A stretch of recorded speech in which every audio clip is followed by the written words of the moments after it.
Mesdames, Mesdemoiselles et Messieurs, bonjour et bienvenue dans votre podcast La vie en Amérique. La vie en Amérique, c'est votre podcast dans lequel nous parlons de votre vie et de votre famille en Amérique. Nous parlons de votre vie et de votre éducation en Amérique. Nous parlons de votre vie et de l'éducation de vos enfants en Amérique.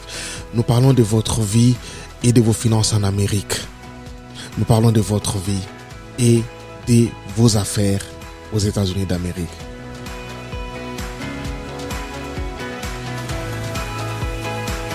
La vie en Amérique, c'est votre one-stop shop sur lequel vous pouvez poser toutes vos questions relatives ou trouver des réponses à toutes vos questions relatives à votre intégration si vous venez d'un pays africain francophone. Merci encore une fois de plus d'être nombreux à nous suivre sur Spotify, sur Apple et Google Podcast. Merci davantage de nous suivre sur notre chaîne YouTube Atlantic Bridge Broadcasting. Atlantic Bridge Broadcasting. Au micro, c'est votre serviteur Ed Ngonga. Alors, merci pour le feedback que nous avons reçu pour les émissions ou les deux podcasts que nous avons tournés sur les taxes ou comment déclarer proprement ces taxes aux États-Unis d'Amérique. Alors, on a reçu beaucoup de feedback et nous sommes vraiment encouragés par cela. Nous allons continuer ce travail de pouvoir nous sensibiliser et nous faire comprendre que c'est possible de réussir son intégration même si nous venons d'un pays francophone. Malgré l'handicap de la langue qui nous entrons dans la danse avec cet handicap, mais on peut toujours arriver à faire mieux. Et donc c'est ça tout l'essence de cette émission, cette émission ou ce podcast, c'est pouvoir nous aider à nous coacher ensemble et partager les informations nécessaires. Comme ça, vous pouvez lever les options, n'est-ce pas, par rapport à votre intégration aux États-Unis d'Amérique. Donc, le but, c'est de pouvoir avoir une grande communauté des Africains francophones qui réussit dans la carrière quand il va falloir faire la transition venant de chez nous où on a eu quand même une carrière et que on arrive ici, qu'est-ce que nous devons faire. Tout ça, ce sont des choses que nous traitons dans cette émission. Aussi comment faire quand il s'agit des études, comment faire quand il s'agit de l'éducation des enfants. Nous traitons de tout cela ici dans ce podcast. Nous vous prions encore une fois de plus de vous abonner à notre chaîne YouTube Atlantic Bridge Broadcasting et surtout de partager et d'aimer ce que nous sommes en train de faire. Comme ça, le message va atteindre plus d'un. Et aujourd'hui, après, nous sommes toujours dans le grand thème qui parle de comment naviguer le système financier américain. C'est vraiment vaste, il y a beaucoup de choses à dire, mais il y a un élément important sur lequel nous allons insister aujourd'hui, sont les dettes. Donc notre émission aujourd'hui, c'est faire attention aux dettes et nous allons essayer de parler de manière de parler en profondeur de ces dettes et de comment faire pour est-ce qu'il faut faire, qu'est-ce qu'il faudrait faire, est-ce qu'il faudrait prendre des dettes, est-ce qu'avoir les dettes peut-il nous permettre de réussir notre intégration ou bien ça peut avoir freiner substantiellement notre intégration aux États-Unis d'Amérique. Nous allons essayer d'aborder ces questions-là dans ce podcast tout à l'heure avec vous. Alors, j'aime beaucoup les livres de proverbes dans la Bible parce que c'est un livre de sagesse et surtout pour toute la vie de manière générale, mais aussi pour les questions relatives aux finances. Personnellement, je lis un chapitre chaque jour, juste pour avoir un peu toute cette sagesse qu'il y a dedans. Et donc, j'aime faire cela. Et aujourd'hui, avant de commencer, je vais lire un proverbe. Peut-être que vous ne l'avez jamais vu dans votre Bible, mais ça y est, ce proverbe 22:7, il est écrit que le pauvre est dominé par le riche qui emprunte ses mets à la coupe de son créancier. Qui emprunte ses mets à la coupe ou sinon à la merci de son créancier. Donc, l'autre version dit, les pauvres sont dominés par les riches, ceux qui ont des dettes sont prisonniers de ceux qui leur prêtent de l'argent. Ceux qui ont des dettes sont prisonniers de ceux qui leur prêtent de l'argent. Et la version anglaise dit, the borrower is a slave to the lender. Celui qui emprunte est esclave de celui qui lui prête de l'argent.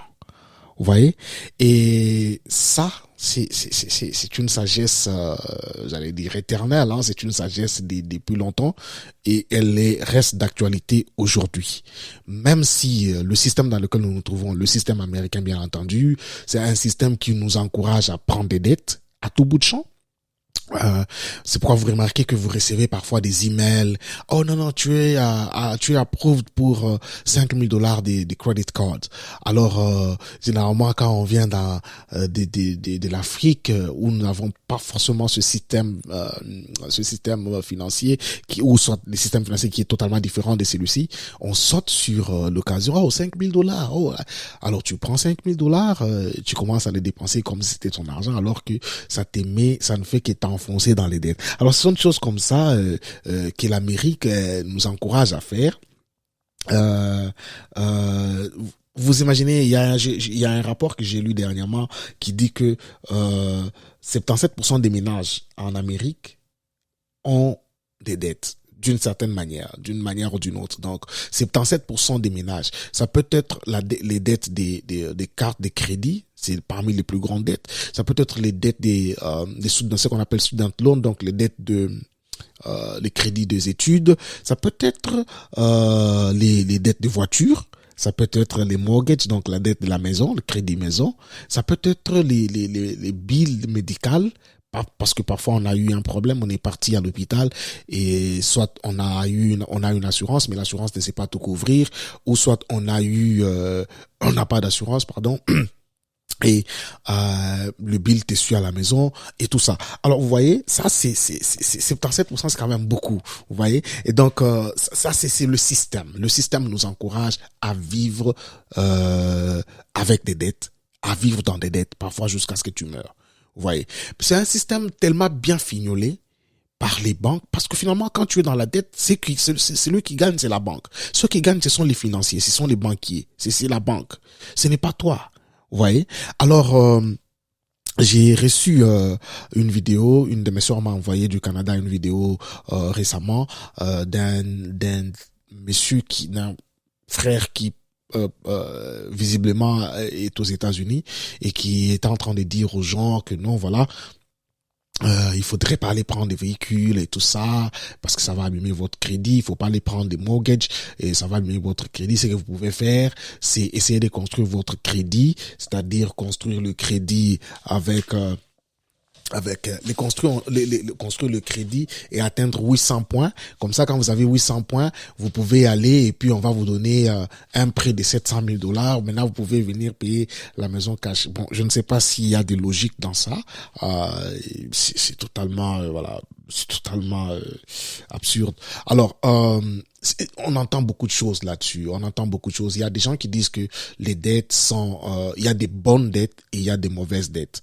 Vous voyez, beaucoup de gens disent ça, notamment les gens comme le Robert Kiyosaki et tout ça, qui disent que non, tu peux prendre des dettes et il n'utilise jamais les cash, il utilise les dettes. Et bon, c'est un tas de trucs que les gens racontent. Bon, enfin, écoutez, moi, je ne suis pas partisan de cette idéologie parce que dette, c'est dette. Donc, que tu aies une bonne dette ou une mauvaise dette, tu es esclave de celui qui t'a emprunté l'argent. Donc, tu es esclave de cette banque-là. Vous voyez? Donc, la réalité reste celle-là. Peu importe. Pardonnez-moi. Alors, parlons un peu, avant d'aller plus loin, parlons du FICO score, de crédit, parce que tout le monde parle crédit. Ici aux États-Unis, si tu n'as pas de crédit, tu n'es rien, tu n'as pas de crédit, voilà.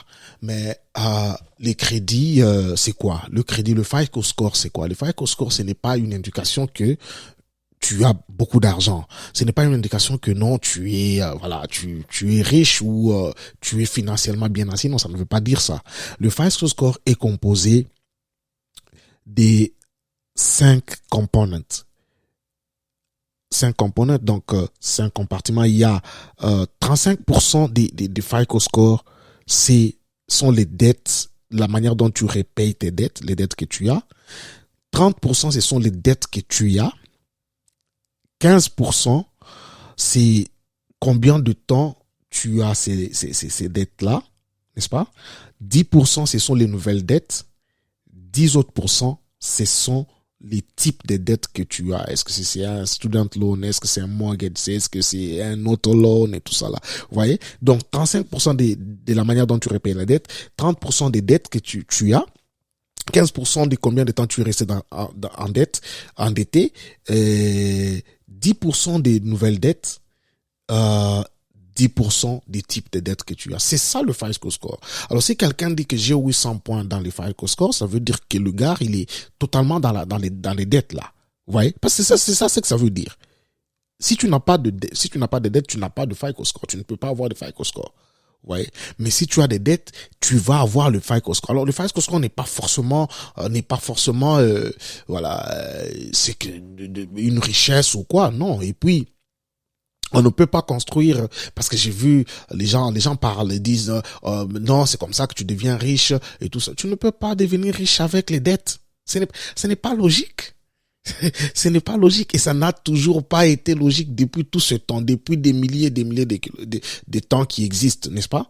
Donc les gens parlent parfois des choses comme ça. Alors nous devons faire très très attention aux dettes parce que nous sommes dans un système qui nous y encourage. Alors quand on est dans un système qui nous y encourage, on n'a pas le temps de s'asseoir et de réfléchir par rapport à cela. Quand on t'offre, tu prends, à la fin tu as la corde au cou. Vous voyez? Et on ne construit pas la richesse sur base des dettes. Ça n'a jamais été comme ça. Jamais. Il y a des études qui ont été faites, notamment par, je vous recommande ce livre des millionnaires next door de Thomas Stanley et William Denko. Vous pouvez trouver ça sur Amazon ou sur ceux qui vendent des livres. Ils ont fait cette étude, je crois, en 1993 ou 95, où ils ont montré que ceux qui sont millionnaires, ceux qui sont devenus millionnaires, je parle bien des millionnaires qui ont construit leur richesse, qui ont un net worth. Donc millionnaire, c'est-à-dire c'est quelqu'un qui a un net worth, c'est-à-dire quand tu prends ce que tu dois et c'est que tu prends ce que tu as moins ce que tu dois. Donc tu prends ce que tu as et moins les dettes que tu as, c'est ça ton net worth. Les gens qui ont des net worth de $1 million, ils ne prennent pas de dettes. Ils ont construit leur richesse pas sur base des dettes. C'est ça la réalité. Ils investissent dans les mutual funds, ils investissent dans les 401k, ils investissent dans beaucoup de choses comme ça. Ce n'est pas en prenant des dettes. Et ce n'est pas vrai que les dettes vont vous rendre riche. Ça, ce n'est pas vrai. Et puis, je vous recommande aussi cet autre livre. Ça, c'est vraiment mon type, le type que j'aime beaucoup, Dave Ramsey. Total Money Makeover, un livre qu'il faut lire si jamais, si l'anglais est bien là, si vous pouvez comprendre, c'est un Américain, ce sont des trucs écrits par des Américains, n'est-ce pas? Et il parle du danger des dettes. Et ils ont fait récemment une étude, sa compagnie a fait une étude sur 10 000 millionnaires américains, et aucun d'eux n'a dit que il a construit ce qu'il a, il a eu ce qu'il a sur base des dettes. Et par contre, beaucoup sont très sceptiques par rapport aux dettes. C'est ça la réalité.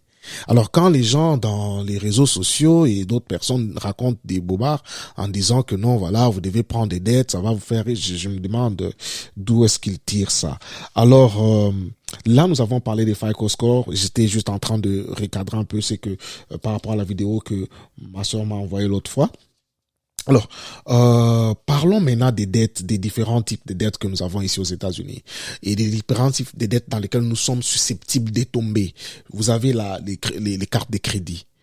Les cartes de crédit, ça, ce sont des choses qu'on vous offre comme ça. Vous avez des offres dans les mails. Non, venez, tu es qualifié pour $300, $500. Et après, tu fais $1,000, $5,000. Et bon, tu vois, tu prends. Mais en fait, le système étant fignolé pour eux, Nous, on pense que non, bon, non, moi, si je prends la carte de crédit, je vais payer, et puis, bon, voilà, qu'est-ce que vous voulez? Je peux payer, et puis le minimum payment, et puis je suis bien.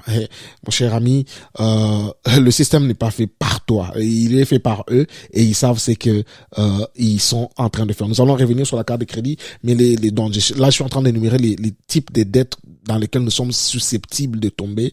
Donc, les cartes de crédit, les student loans, le prêt de véhicule, donc les plus courants, le HELOC, Home Equity Line of Credit, et puis les mortgages, donc maison, paiement maison, donc crédit maison, je voulais dire.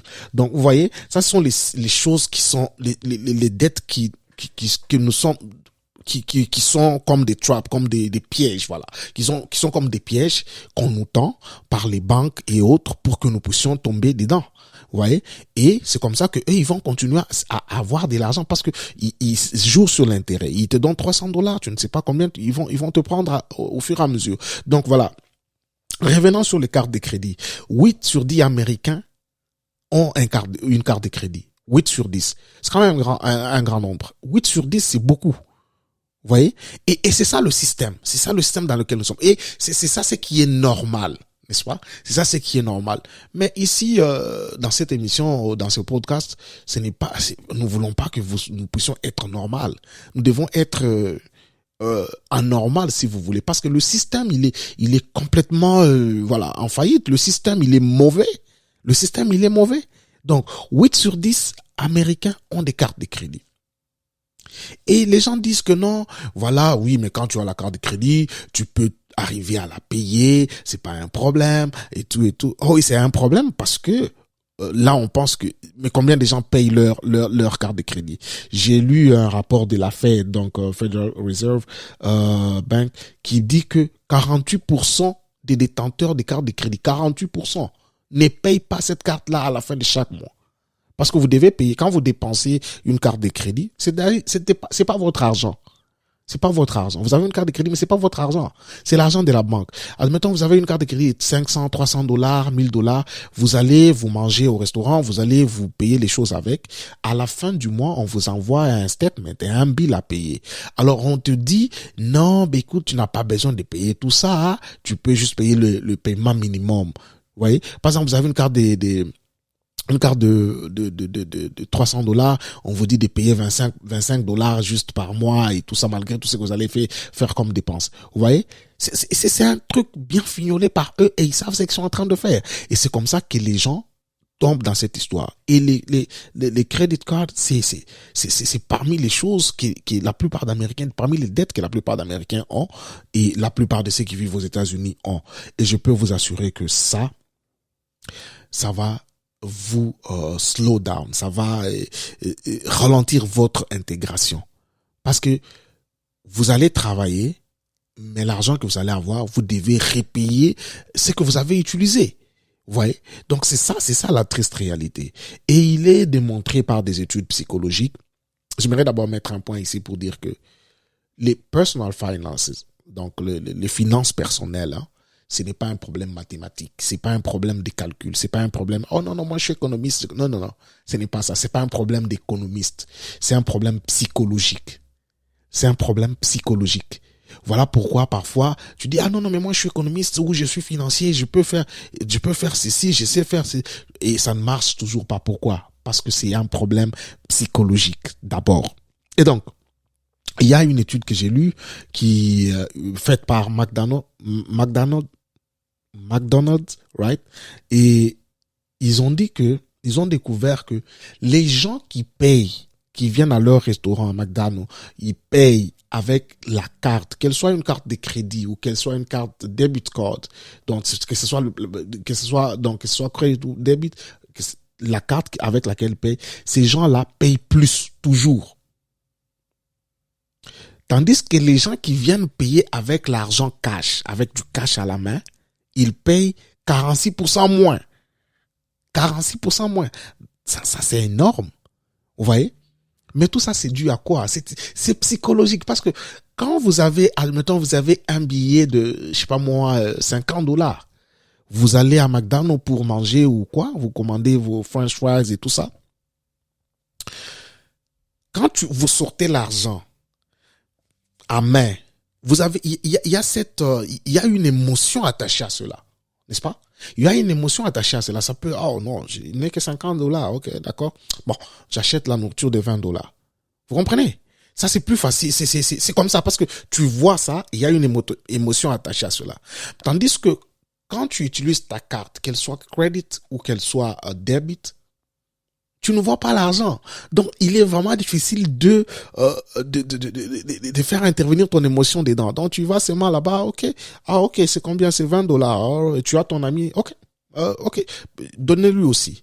Parce que tu swipes la carte, tu ne sens pas que tu es en train de dépenser de l'argent. C'est comme ça que les gens qui ont les credit cards, ils dépensent toujours plus que ceux qui le font par cash. Vous voyez? Donc, ça, ce sont des faits. Alors, est-ce qu'il faudrait avoir une credit card ou pas? Comment je vais construire mon crédit si je n'ai pas de credit card? Comment je vais prendre l'hôtel si je n'ai pas de credit card? Comment je vais prendre la maison, louer le véhicule si je n'ai pas de credit card? Tout ça, ce sont des mythes.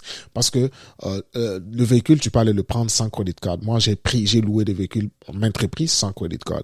Je suis parti à l'hôtel, j'ai loué des hôtels à maintes reprises sans credit card. Ce sont des chimères. Vous voyez? Alors, faudrait-il avoir des cartes de crédit? La réponse serait non. Mais parce qu'il y a des choses importantes comme acheter la maison, avoir le crédit de maison, on a besoin d'access ton crédit pour savoir si tu peux qualifier pour le montant du loan ou pas, le montant du crédit ou pas. Pour cette raison-là, vous devez construire votre crédit. C'est vrai qu'en ayant des cartes de crédit, vous pouvez aussi construire votre crédit. Mais le problème, c'est que si vous avez 6 cartes de crédit, ça, c'est au-delà de construire votre crédit. Donc, vous entrez carrément dans les dettes, tête et pieds dedans. Vous voyez?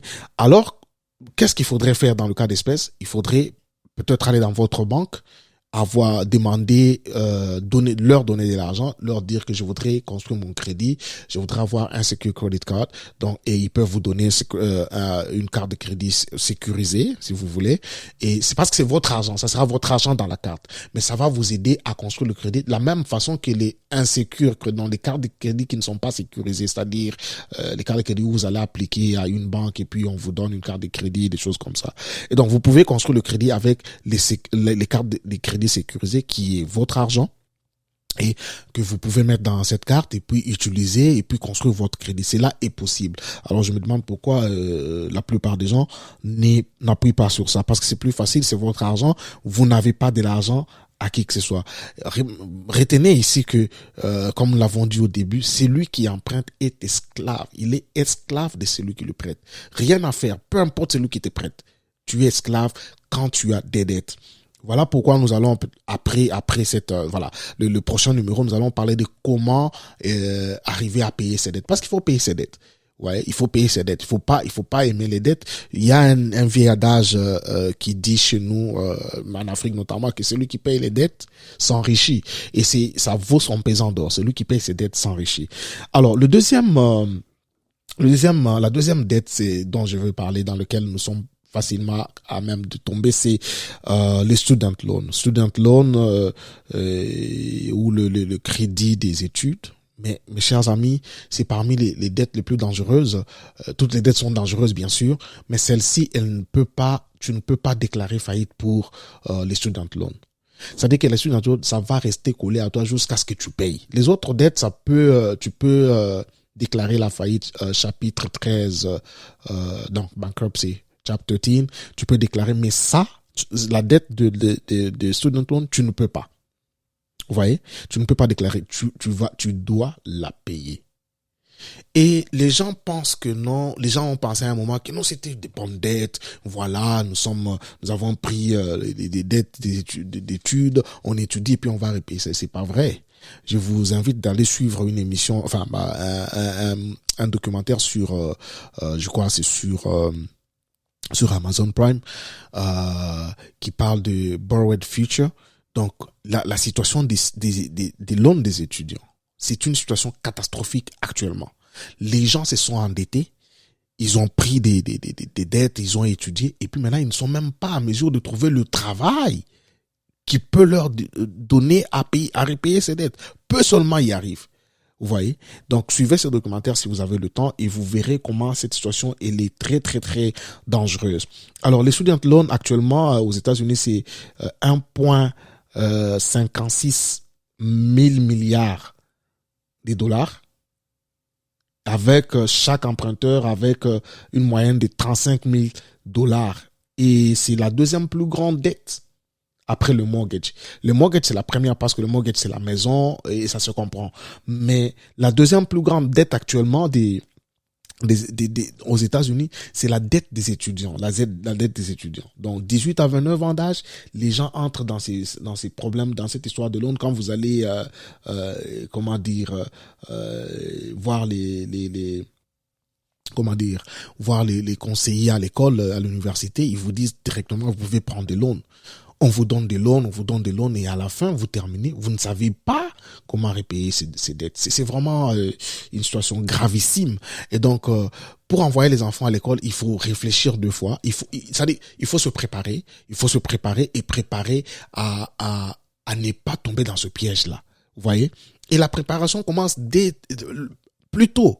Vous pouvez faire entrer vos enfants dans les programmes à l'école où ils sont, ou soit des programmes sportifs. Ça peut aider à ce qu'ils puissent arriver à avoir des bourses.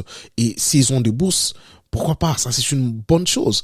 Ouais, mais vous pouvez aussi garder de l'argent pour faire étudier vos enfants. Donc, les student loans, c'est parmi les choses qui vont vous empêcher de pouvoir progresser ici aux États-Unis d'Amérique. Admettons, si vous avez 50 000 de student loans, vous n'avez pas trouvé le travail pour lequel vous êtes parti faire ces diplômes-là, et là, vous êtes cuit.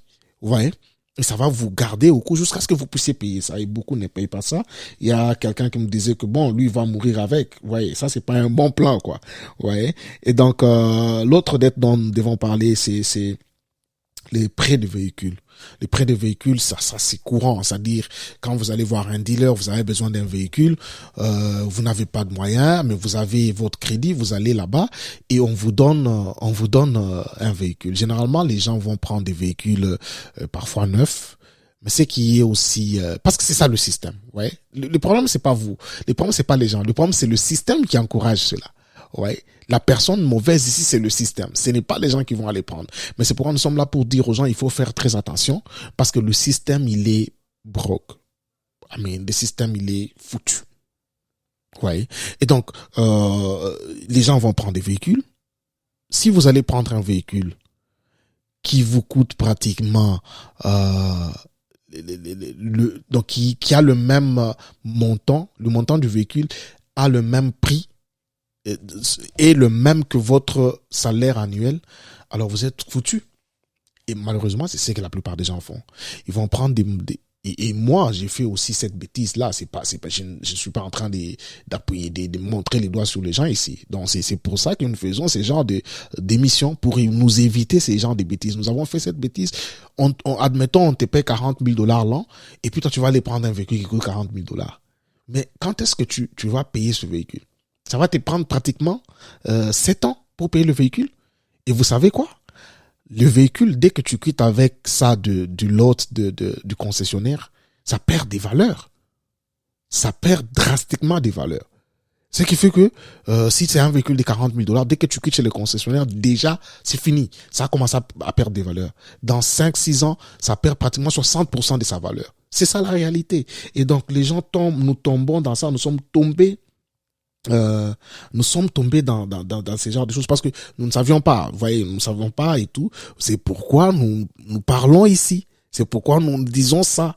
Donc, il faut éviter ces genres de choses. Et tout le monde, presque tout le monde, 37% des ménages en Amérique ont ce prix-là. 37% des ménages. Et ils ont ces dettes. Et par la moyenne, par ménage, par ces 37 ménages, c'est 30 000 dollars de véhicules. Ouais, 30 000, je vous assure.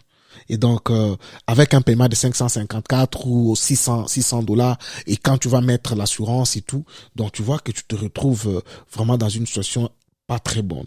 Donc, l'autre chose dont nous devions parler, l'autre dette dans laquelle nous sommes susceptibles de tomber, c'est le HELOC, Home Equity Line of Credit. C'est un prêt qui permet d'emprunter de l'argent en utilisant l'equity que tu as dans ta maison. Ok, voilà, expliquons ça. L'equity, c'est quoi? Admettons, tu as acheté ta maison. N'est-ce pas? Tu as mis un down payment admettons, c'est un exemple, une maison de 300 000 dollars. Et tu as mis un down payment de 60 000 dollars. Ça, c'est pratiquement le 20% du montant. OK? De 60 000 dollars ou bien 65 000 dollars. Alors, quand tu mets, les 60 000 dollars down, ça veut dire que c'est un montant que tu avances déjà sur les 300 000 de loan. N'est-ce pas? Alors, c'est ça constitue ton equity, ça constitue l'argent que toi tu as dans ce loan-là. Et chaque fois que tu commences à faire ton paiement mensuel, ça commence à augmenter, parce que tu es en train d'aller vers terminer, pour terminer la dette, n'est-ce pas? Alors chaque fois que tu mets de l'argent, ça va dans ton equity, c'est-à-dire c'est ça ta partie à toi d'argent. Alors ce qui fait que parfois après, actuellement le marché est tellement rouge et tout, parfois après quelques temps, tu te retrouves, tu as déjà sur une maison de 300 000, tu as 150 000 ou 100 000 d'equity. Tu vois? C'est-à-dire que si tu vendais cette maison-là actuellement, tu vas te retrouver avec 100 000 de plus après que la banque ait pris son argent. C'est ça ce qu'on appelle equity. Je crois que j'ai bien expliqué ça. Alors, quelquefois, les gens vont prendre de l'argent contre l'equity qu'ils ont dans leur maison. Tu vois? C'est-à-dire, en d'autres termes, ils abandonnent l'equity. Je sais pas comment dire equity en français, hein. L'equity que tu as, et beaucoup de gens font ça. Vous voyez, c'est un peu comme un deuxième mortgage. Et ça, ce sont des choses qu'il faut vraiment, vous arriver à faire ça. Je sais pas, à moins que ça soit quelque chose d'extraordinaire ou quoi, mais sinon, vous ne faites pas ça parce que parfois beaucoup de gens arrivent à perdre leur maison à cause de ça. Et puis il y a l'autre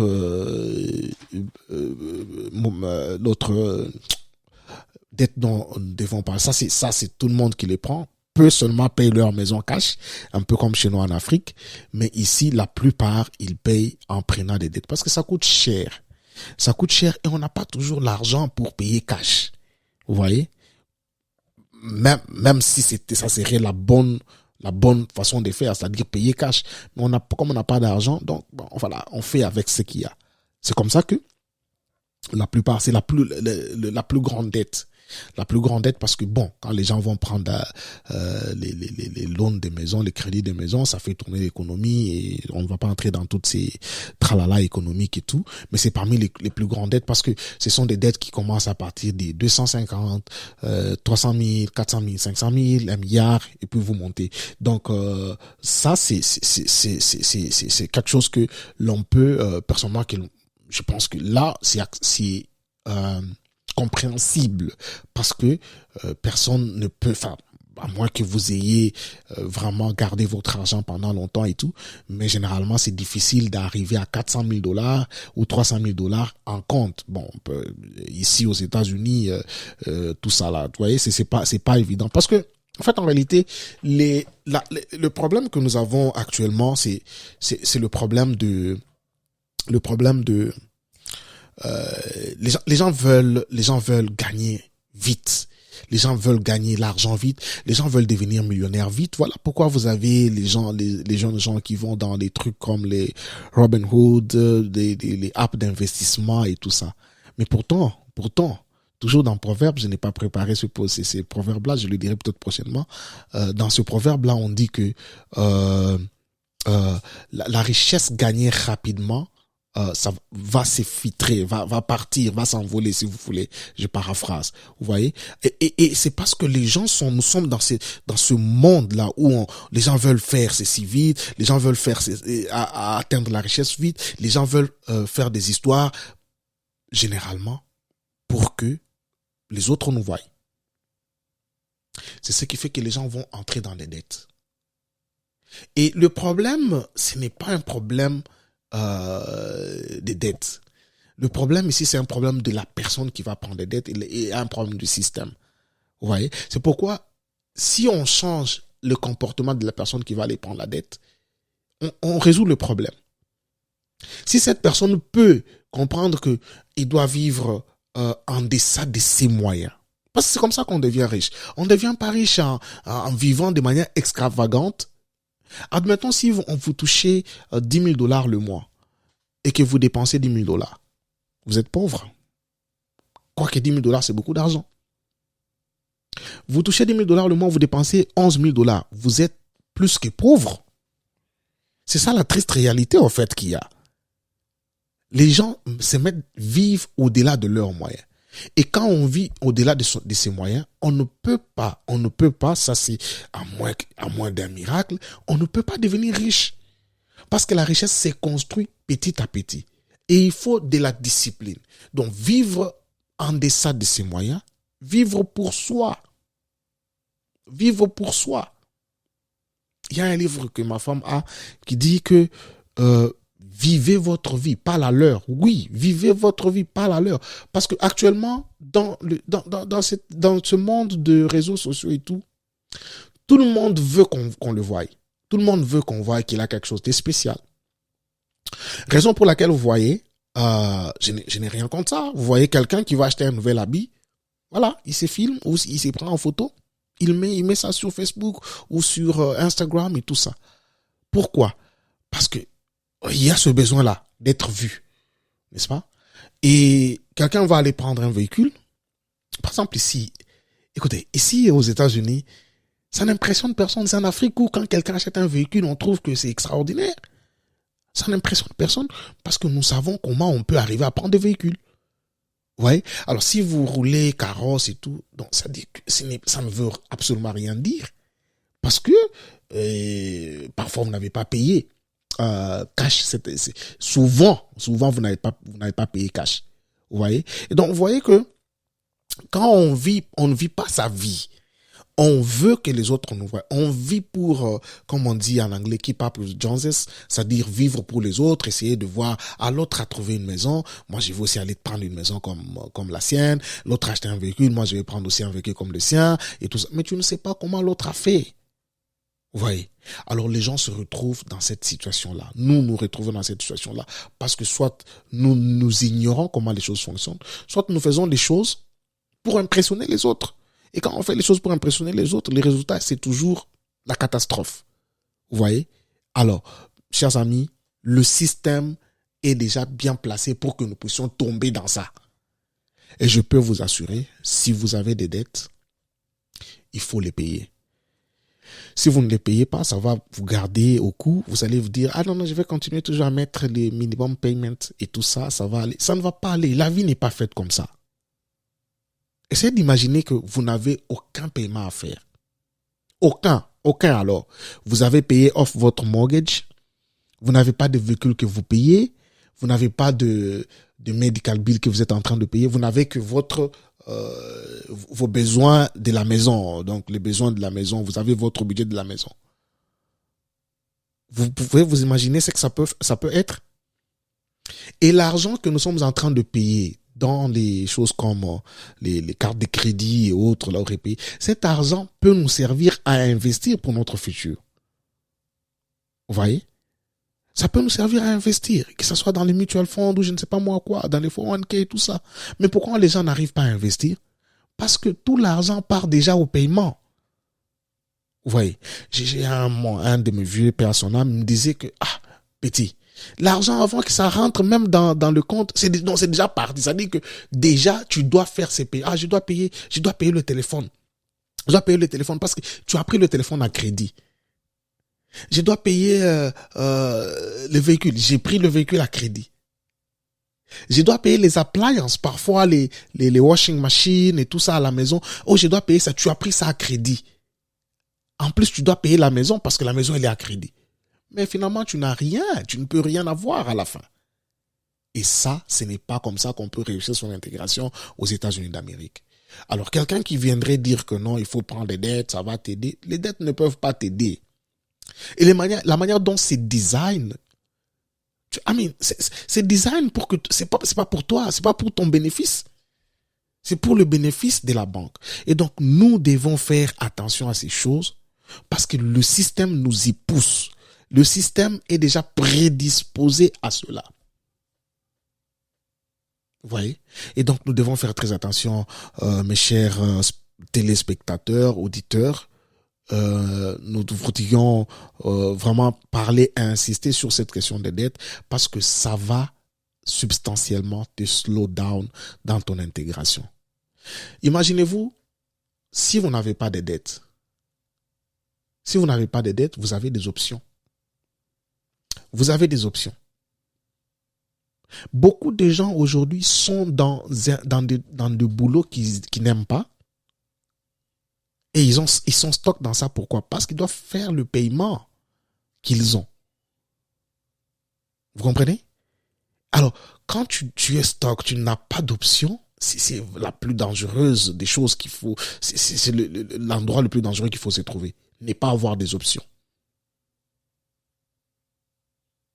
Parfois, tu vas à un travail où, je sais pas moi, les superviseurs, les managers, c'est jour de toi, ils font des choses. Mais tu n'as pas le luxe de dire, OK, je ferme mes affaires, je m'en vais. Non. Parce que tu as un paiement qui t'attend à la fin du mois. Tu as la carte de crédit que tu dois payer, off, ou que tu dois payer. Tu as le véhicule que tu dois payer. Vous voyez? Mais si vous n'avez pas de paiement, vous avez des options. Si quelqu'un vient vous séjourner de vous, vous pouvez dire, OK, moi je m'en vais, je vais chercher un autre travail. Mais tout ça, c'est un tout. Voilà pourquoi nous allons parler la semaine prochaine, bien sûr, de comment sortir des dettes. Parce qu'il faut sortir des dettes.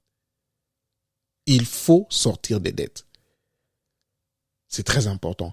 Et sortir des dettes va vous aider à être libre, à ne plus devoir qui que ce soit. Il faut vraiment arriver à vivre cette vie-là où vous ne devez rien à personne. Où tout ce que vous avez, c'est à vous. Vous voyez? Aujourd'hui, vous pouvez avoir un véhicule que vous avez pris. Et parfois, les gens vont prendre des véhicules. Ils ne mettent rien down. C'est-à-dire, ils ne donnent rien comme down payment. C'est quand même extraordinaire. Bon, cela dit, est-ce que si j'ai, par exemple, c'est un exemple, hein, j'ai vu un véhicule de $4,000, de $8,000. Moi, je n'ai que $4,000, mais je veux ce véhicule-là. Qu'est-ce que je peux faire? Est-ce que je peux? Mais si tu es à même d'aller payer cet argent, payer, leur parler, leur dire que j'ai la moitié et avoir un échéancier pour payer le reste, bon, tant mieux. Mais de toute façon, moi, je ne vous dis pas je n'impose à personne, non. Moi, je n'impose à personne. Ce que je voudrais, c'est que vous preniez ce que je dis, que vous preniez et écoutez les autres et que vous fassiez votre propre option, que vous passiez votre propre idée. OK? Donc, je ne suis pas là en train de dire, suivez ce que je suis en train de dire. Non. J'ai une expérience. Les autres qui parlent ont peut-être aussi d'autres expériences. Prenez mon expérience, prenez ce que je suis en train de partager, prenez ce qu'ils partagent et faites-vous votre propre décision, votre propre idée. C'est ça, en fait. Alors, ce sont des choses comme ça qui font que l'intégration devient compliquée. Parce que là, vous êtes settled dans ce qui est économique, vous devez ceci, vous devez faire cela, vous devez faire ceci, parce que vous êtes engagé dans des choses que vous ne pouviez pas vous engager, là où vous ne pouvez pas vous engager. Vous voyez? Alors, faisons très attention aux dettes, mes chers amis, parce que les dettes sont des voleurs, donc j'allais dire. Donc, la dette, c'est un voleur. Ça vole votre futur. Ça vole votre futur. Et c'est une crise, j'allais dire, totale. Mais ceux qui ont compris, essayent de travailler pour sortir des dettes. C'est très important. Et c'est possible d'y arriver. Ce n'est pas impossible. Voilà pourquoi la séance prochaine, nous allons parler de comment sortir des dettes. Nous allons discuter en long et en large comment est-ce qu'on peut sortir des dettes, comment est-ce qu'on peut payer ses dettes off. Parce qu'il est important de payer ses dettes off. Et comme je le disais, ça c'est un tout, ça doit être un tout. Ça veut dire, si financièrement vous n'êtes pas préparé, vous n'avez pas des assises, hein, ça fait que vous n'avez pas de plan, voilà le mot que je voulais dire, que je voulais utiliser. Vous n'avez pas de plan, ça fait que vous tombez dans toutes ces histoires-là. Mais si vous avez un plan, ça veut dire, vous avez par exemple votre fonds d'urgence, c'est-à-dire, s'il y a quelque chose qui arrive aujourd'hui dans ta maison, tu n'as pas besoin d'utiliser des credit cards, ou tu n'as pas besoin d'aller au payday, c'est ça, payday loan ou title max. Ça, c'est parmi les choses qu'il faut éviter. Les payday là, vous voyez, c'est vraiment, ils vous donnent de l'argent avec un pourcentage extrêmement grand. Ce n'est pas bien. Ce sont des choses que nous devons éviter. Je dis ça parce que moi-même, j'ai déjà fait ça. Vous voyez? Et ce n'est pas bon. Ce n'est pas bon. Alors, tout ça, ça demande quoi? Ça demande une préparation, une planification sur le plan financier, avoir un fonds d'urgence, de telle sorte que s'il y a un problème qui arrive, parce que les problèmes arriveront. Les problèmes arriveront. Nous allons aussi parler de, je crois, la semaine prochaine, nous allons parler de comment payer les dettes, mais avant de parler de comment payer les dettes, on va parler de comment constituer son fonds d'urgence. Vous voyez? Parce que si vous avez là un fonds d'urgence, quand un problème vient, vous savez comment le résoudre. Mais si vous n'avez pas un fonds d'urgence, admettons vous avez un fonds d'urgence qui prend 3 à 6 mois de votre budget mensuel. C'est-à-dire si votre budget mensuel, c'est-à-dire tout ce qu'il faut faire pour que votre maison fonctionne est de $2,000 et que vous avez $6,000 ou $12,000 qui sont dans un compte, quand il y a un problème, vous savez que bon, voilà, vous le résoudrez sans problème. Mais quand vous n'avez pas ça et qu'un problème arrive, vous êtes vraiment fichu. Alors, très chers téléspectateurs, nous sommes arrivés à la fin de notre émission d'aujourd'hui, podcast d'aujourd'hui, où nous avons parlé des dettes. Si vous avez des questions, n'hésitez pas à nous les poser en faisant dans les commentaires ou en nous contactant directement. Vous pouvez aussi partager cette émission, partager cette vidéo à vos proches, discuter. Si vous avez besoin de discuter, on peut discuter. Et si vous voulez, on pourra toujours ouvrir les lives. Comme ça, vous pouvez parler, appeler, comme ça, discuter de cette question. Alors, nous vous prions aussi de vous subscribe encore une fois de plus à notre chaîne Atlantic Bridge Podcasting et download des podcasts sur Spotify, sur Apple et sur Google Podcast. Et jusqu'au prochain numéro, vivez de manière intentionnelle. Ciao.